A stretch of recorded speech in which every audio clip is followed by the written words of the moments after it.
Fauzia's family was strong and growing when evil came calling. Almost 5 years ago, the Islamic State group arrived at their doorstep in Iraq and broke the family apart. As they tried to become whole again, Germany gave some of them refuge. Fauzia was taken by IS with her 4 children. Only her husband escaped the day that IS took Iraq's Sinjar. IS laid waste to Sinjar, but their darkest acts were kept for the Yazidis, a religious minority they viewed as infidels. Raped and enslaved, the UN called it a genocide. Not far from here, the men were taken away and killed. The women and children thought they would be next.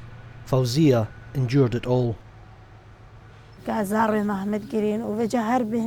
kids were crying. Each hour IS would come and take the young women and the children from their mothers. We were forced to live in disgrace and humiliation. They treated us like sheep. They told me, "A man has bought you." I said, "I'd rather be killed than go with that man." Fauzia was bought and sold 6 times in Syria. 2 of her oldest children were taken from her. After a year of hell, freedom. Here in the pink, she's surrounded by her family at the Iraqi border. A deal was done, $20,000 ransom for her and 2 of her children. But it was a bittersweet moment.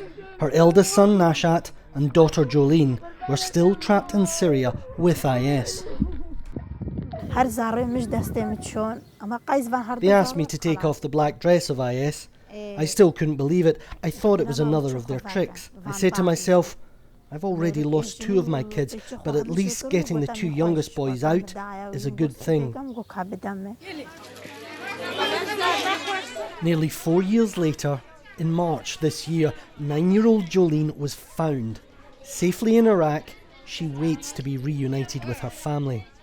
Again, a ransom was paid.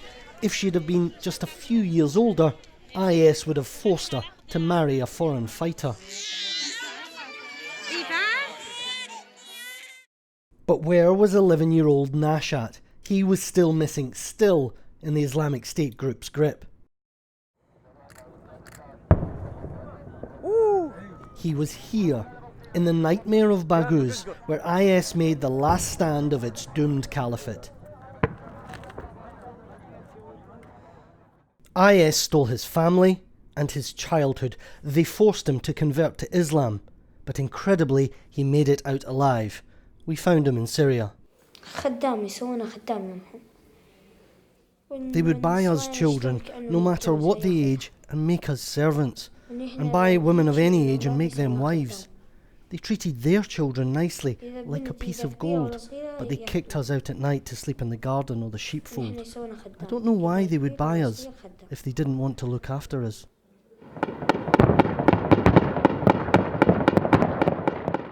When the end came, it was a horror that no child should endure. I've never been inside Baghouz, but I've stood outside it when the fighting was going on. It looked really scary. Can you tell me what it was like?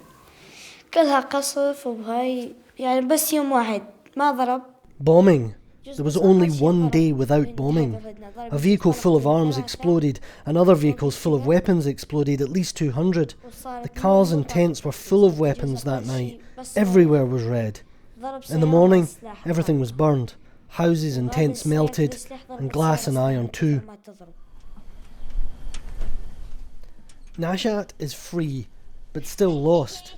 He dreams of being reunited with his parents in Germany. He's missed them for nearly half his life.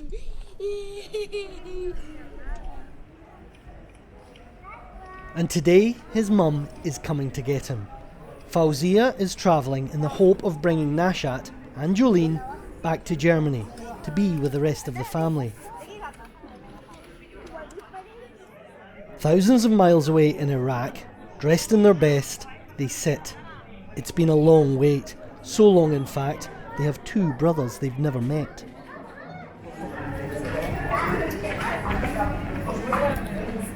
so much stood in the way of this embrace.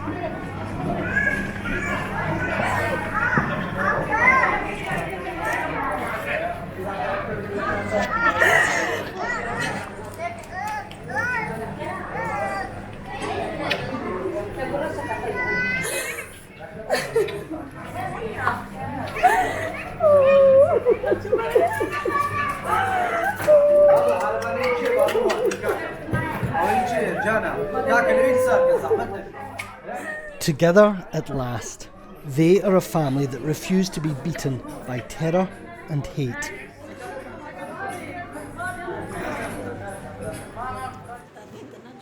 Under the same roof again for the first time in years, they can finally sleep without fear.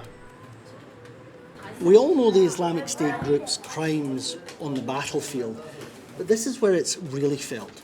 They tried to destroy this family. They tried to wipe out the entire Yazidi people, but they didn't. They failed. The Islamic State group's on the run now, but the pain and the suffering that they've caused has been amplified for tens of thousands of families here in Iraq and in Syria too. And that's going to take generations to recover from. Countless other Yazidi families will never be reunited. This is a family that their country and the West failed to protect. Despite this, they endured, and that is another victory against the Islamic State group. Quentin Somerville, BBC News, Northern Iraq.